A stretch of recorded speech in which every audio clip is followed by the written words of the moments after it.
The decision to protect these graves follows a study of all the graves at the cemetery being carried out by the Department of the Environment with input from the Ministry of Heritage in consultation with the Heritage and Antiquities Advisory Council.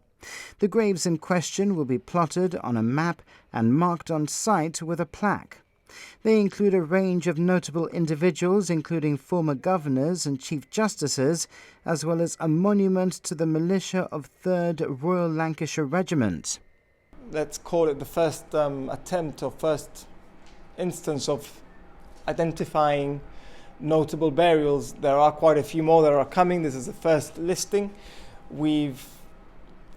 Normally what we do is we identify the individual, we look back into the history. We see that they've been notable in terms of the impact they've had in Gibraltar, be it as a member of the armed services, a historical merchant, somebody who's established a presence in Gibraltar. We then sort of identify the space where they're buried in, and we give them a protected status under the legislation, and then we tag with a specific tag we've designed, so that it's known to public that the site is protected. And there's a list of individuals. In fact, there are 9 graves, if I'm not mistaken. What can you tell us about these individuals?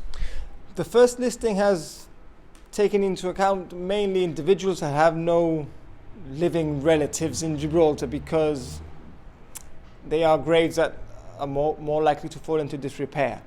And they are individuals that have had a significant impact in Gibraltar or carry a reputation outside of Gibraltar. So that was the first instance. The following phases of listing will include important locals, members of our community which have had a very important influence into the formation of the Gibraltar community as we know it. Minister for Heritage John Cortes said some graves and monuments had been forgotten and fallen into disrepair over the years, and the process has now started of identifying some of these, particularly the older ones and those of persons who no longer have descendants in our community, and to look after their graves.